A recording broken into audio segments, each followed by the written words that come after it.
MMA Savant here, and I'm back with another prediction video. It's been a long time, but here we go with UFC Fight Night 103, Rodriguez versus Penn. The fight is taking place. This card is taking place on January the 15th, 2017. Happy New Year, everybody! At the Talking Stick Resort Arena in Phoenix, Arizona. So we're going to kick it off with the first card on the FS1 preliminary first fight on the FS1 preliminary card. It's going to be at lightweight. It's going to be Alex White is going to take on Tony Martin, and this fight I don't want to dwell on too much. I've never really seen anything of promise from Alex White too much. To me, he's got the kind of the Chris Camozzi factor, where he's not undeserving of being in the UFC, but he's never really shown anything too promising towards the run of the title, and that should be every fighter's goal. I like Tony Martin's submission game. I like the submission defense. I was really not impressed with Alex White's fight against Artem Lobov. I haven't seen too much of his stuff anyway, so I'm not going to dwell too much on this fight. I'm going to go Tony Martin gets his fight done, stops Alex White early in the third round. Next up, we have in the heavyweight division, we have Alexei Oleinik is taking on Victor Pesta. Victor Pesta is a great wrestler with very good takedowns. He was supposed to fight Damian Grabowski. Damian Grabowski was pulled from the bout for unknown reasons.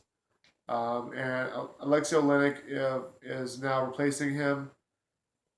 Alexei Oleinik is a black belt in Japanese Jiu-Jitsu, fourth degree. He's also he's a master of sports in Sambo. The man's got 41 wins by submission in professional MMA. I think it might be foolhardy for Victor Pesta to take this man down.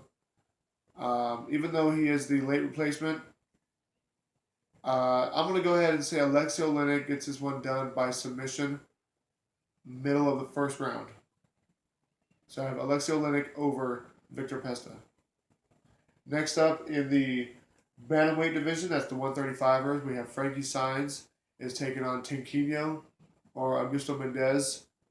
Frankie Saenz can come off a pretty dominant wins over guys like Uriah Faber, Yuri Alcantara, guys like that. So great, well-established guys with some pretty impressive wins.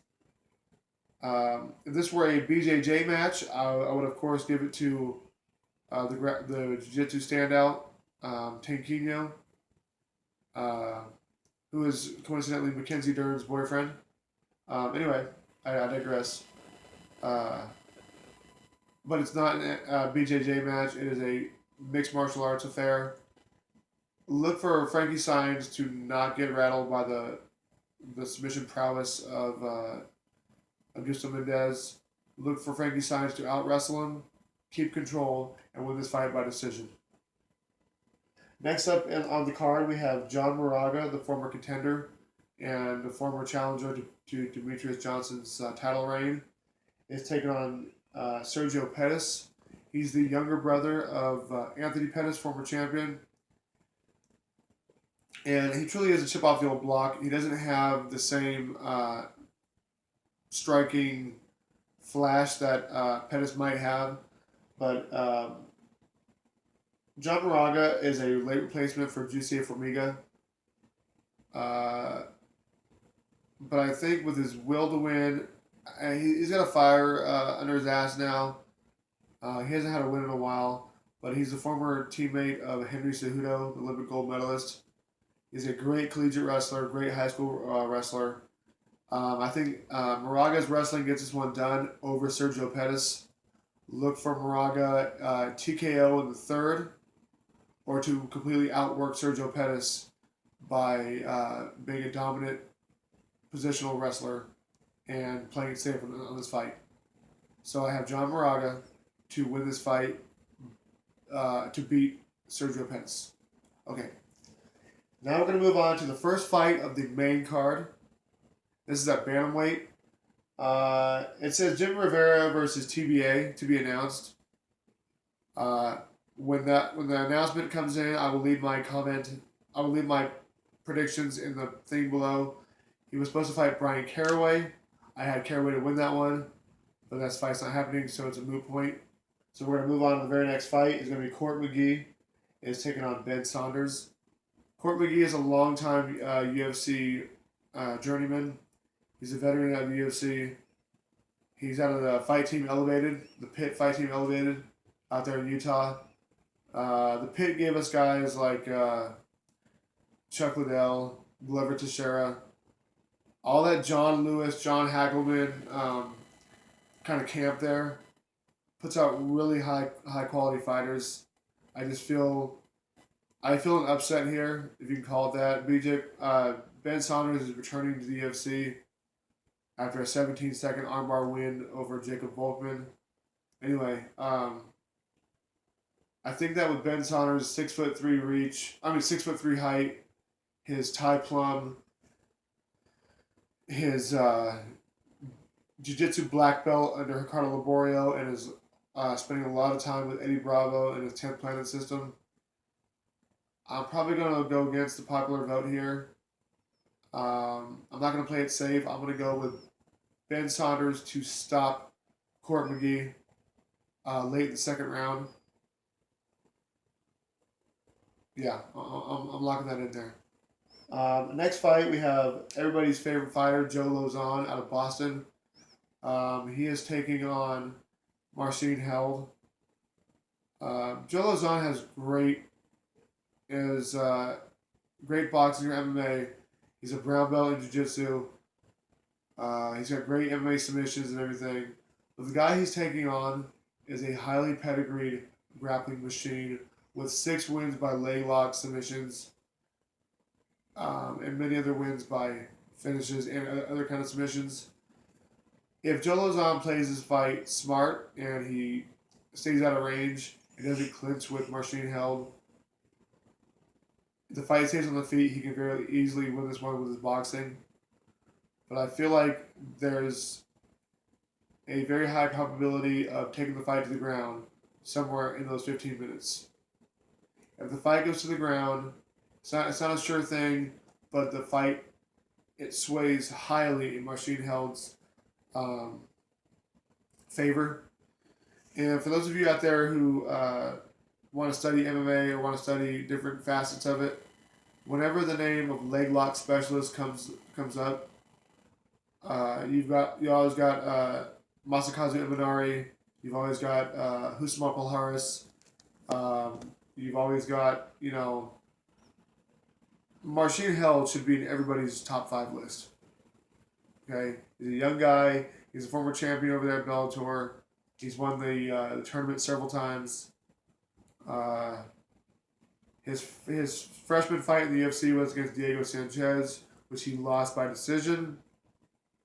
Coincidentally, Joe Lozon stopped Diego Sanchez in the first round at UFC 200. Anyway, so this is Marcin Held's sophomore fight in the UFC. I don't think he'll be rattled. I think he's got the cage experience and the name experience to put on one of the best shows. Look for this to be fight of the night.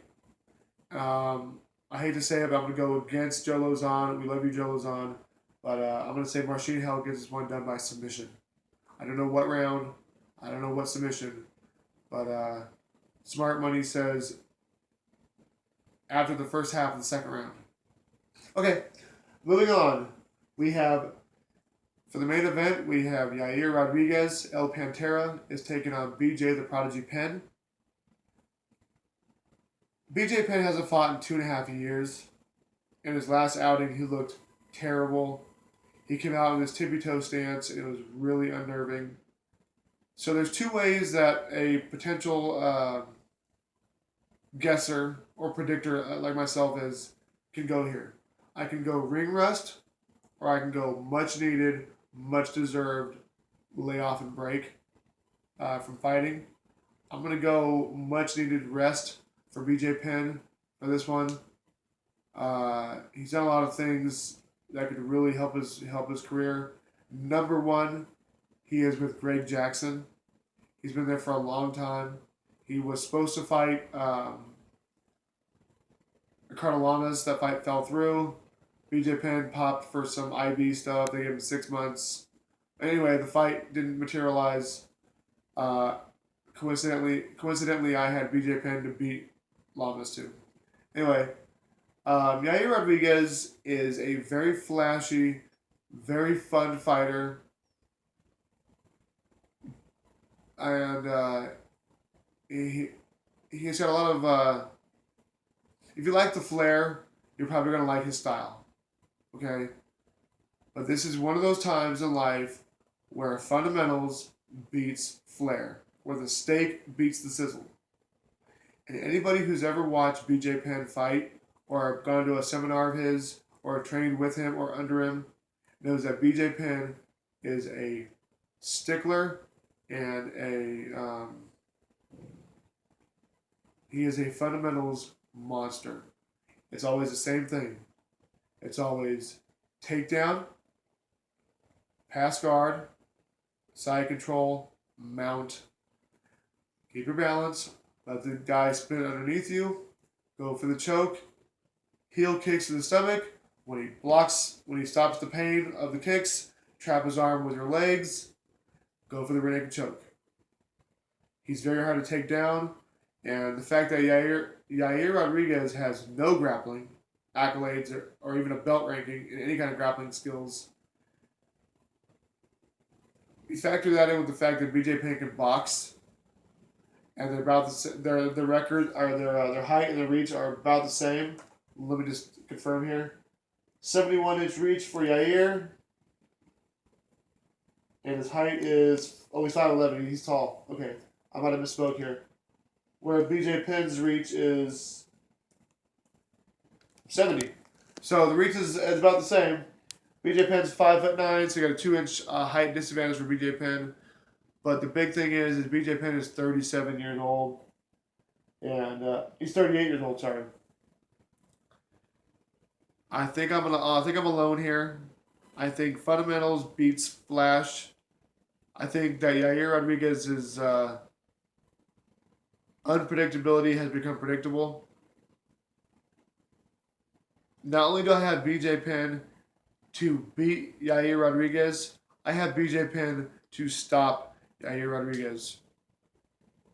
Those are my picks. Please leave a comment below. Subscribe if you want to.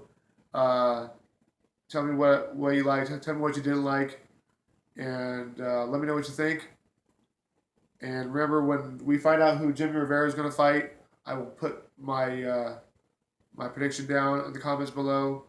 The word around the water cooler is going to be John Dotson. That's a very, very fun matchup. So from the top, I have Tony Martin to stop Alex White. I have Alexei Oleinik to stop Victor Pesta. I have Frankie Saenz to win over against Augusto Mendez by decision. I have John Moraga by decision, possibly TKO in the third. Jim Rivera to be announced. Court McGee, Ben Saunders. I have Ben Saunders to beat Court McGee by stoppage. Don't know how though. Possibly TKO. I have Joe Lozon. I have Marcin held to submit Joe Lozon if he makes one mistake. And for the main event, I have BJ Penn at 38 years old to stop upcoming superstar Yair Rodriguez. Submission. Rear naked choke. Thank you, everybody. Please leave a comment below. This is the MMA Savant, and I'm out.